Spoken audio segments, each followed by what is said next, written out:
And it sure looks like the hit musical Hamilton, but this is not an authorized production. It was staged by a church in Texas, and what they did with the lyrics is not sitting well with Hamilton creator Lin-Manuel Miranda. A megachurch is accused of ripping off the award-winning musical Hamilton. Alexander Hamilton. I'm not even surprised at this point.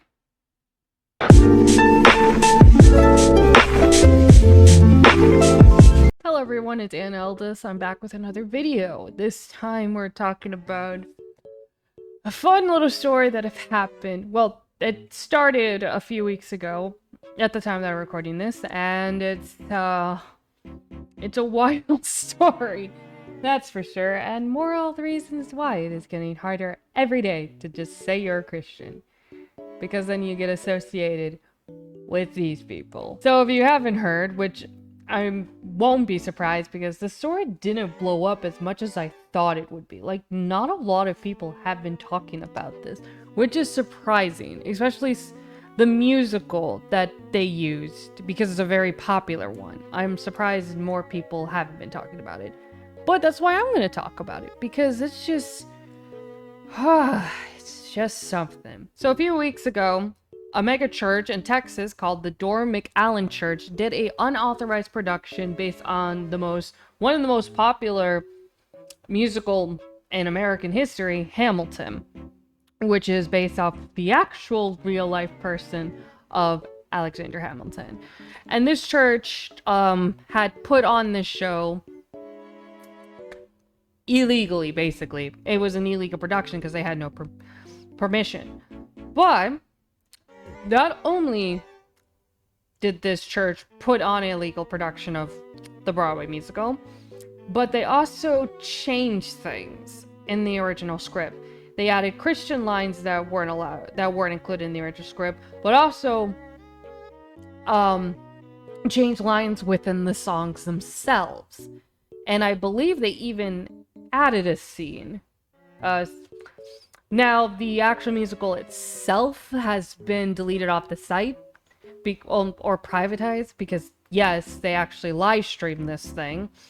But these are some clips that people were able to take from the live stream before it was taken out. And I'm actually pretty sure it's archived. Well, actually, let me check. Oh yeah, it is archived. So we can still watch it. Thank you, internet, for not allowing us to delete everything. Pray with me, sir. Receive Jesus Christ in your heart right now. Do you not only confess, but repent of all your sin? But I'm not afraid. I know who I married. So long as you come home at the end of the day, that would be enough. But I'm not afraid. My hope is in Jesus. If you could just give him a chance today, that would be enough. What is a legacy? It's planting seeds in a garden you never get to see. I wrote some notes at the beginning of a song someone will sing. What is a legacy? It's knowing you repented and accepted the gospel of Jesus Christ that sets men free. You sent your sinless Son of Man on Calvary to die for me. But what really pissed off a lot of people was that after the production, a church pastor gave a small sermon to basically kind of end the show on. And he just had to say this. Right now, I don't know what you're going through. I don't know, you came to see the play, amen, but you have a destiny with God tonight. You have a destined time with God right now. He is knocking right now, some of you at the doors of your heart right now. He wants to help you tonight.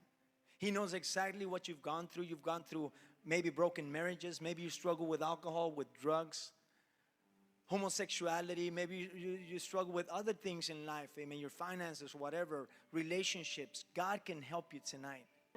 So, of course, the creator is the original writer and creator of the production is very, very angry by it and has since issued a cease and desist. Now, I do believe the church had since apologized about it, but also, they're in some trouble now. I just don't know why they thought they could get away with this. I'm genuinely surprised that they thought they were going to get away with this. Especially since they live streamed it. Now, I heard the show the show was free, that you could see the show free and no one actually had to pay anything. I don't know if there was any donations given at this show, but it's still bad either way. I mean, for starters, because they didn't have permission to do the show and did it anyways. And it turns out this is not the first time they did it. They've done other shows like Frosty the Snowman, Beauty and the Beast, Despicable Me even. I didn't even know that was a play. And done the same thing where they would change things, add things, and turned a religion spin. I believe in Beauty and the Beast, there's a scene where Belle introduces the Beast to the Bible, and then there's like a scene in the Despicable Me production where Gru prays, which is like just so great. Which is also funny because in the original movie, the three girls, there's a scene where they pray, but why is it so hard to... Christians, why do we do this? Why do we do this?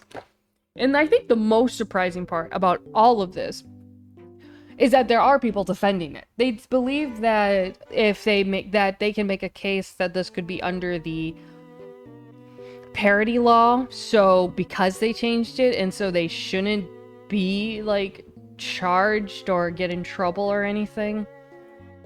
But I will argue to say that the rules and copyright laws and all of that fun stuff is so much more worse or stricter in theater than it is for Hollywood. Because all the rules apply to like every little tiny thing. Even if the production is free. For schools, colleges, community theaters, and Broadway. Like, the rules behind all of it are so strict. And this is coming from someone who's done theater for multiple of years now. In a production that I did last year, based off of the play Silent Sky, I was the co-house manager. And one of my jobs I had to do was to take pictures and films and just get scenes and interview some of the cast members to put together a behind the scene to advertise this production. And unfortunately, I had to follow quite a few rules that I wasn't able to go do my full vision of what I wanted to do. And the rules were I could take videos of the rehearsals as long as in the final cut the audio was muted, because I couldn't have them say their lines, or like their lines couldn't be heard in the behind the scenes video. But also I couldn't record like the dress rehearsals or anything. It had to be tech rehearsals and all of that, because I couldn't have any of the actors and actresses in costume for the final production that were advertising to put on, that we got permission to put on, but not permission to actually show them in costume or saying their lines in the show that we got permission to perform, that I have to make now to advertise. Yes. But we were allowed to take photos of the actors in costume to advertise, but I couldn't record them in their costumes. Don't know why, but that was just the rules we have to follow. And this is just one example of how strict that theater can be.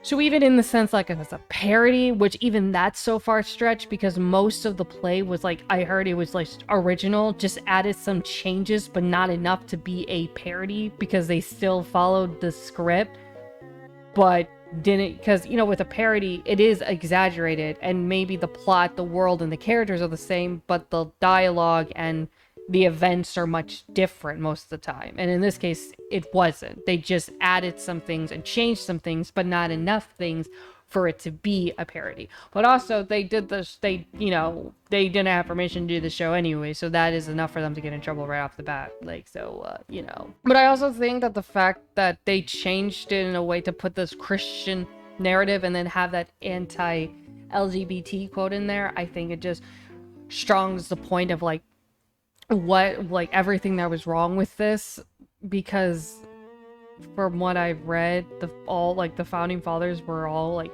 Christians, or at most believers, which is why we always have, like, God in the Constitution, Declaration of Independence, and all of that fun stuff. So it wasn't really needed. And some could argue that the original script already had these themes in it. So I'm not for sure what they thought when making this. It's just crazy. I would like to see where this goes. I wonder if they're going to live stream their shows now, or if they're going to continue making shows, they will be allowed to continue to make shows. I'm definitely interested in how they play this out, because yeah, they're in some trouble.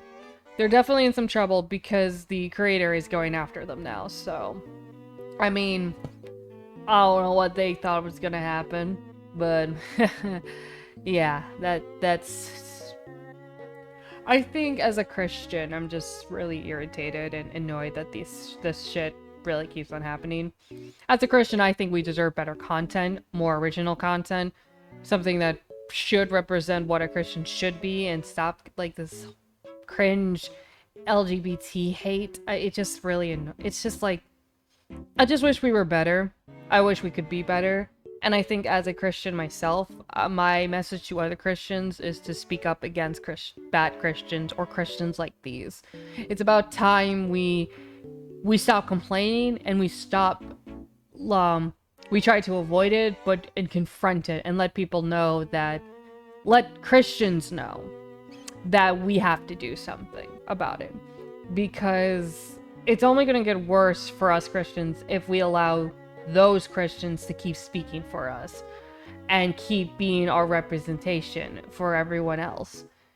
Because if anyone needs Jesus right now, it's us Christians, that's for sure. And I think this play just further proves why we need to start speaking up and doing something about it. And with that being said, I'm just going to end the video here. Like and subscribe. I post videos as often as I can. If you guys really want to see the shit show, I will leave a link in the description below if you really want to watch it. It's not...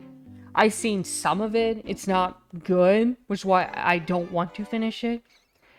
But, I mean, you do you. It'd be fun to laugh with friends and get drunk maybe, but you do you. And, as always, till next time. Bye-bye.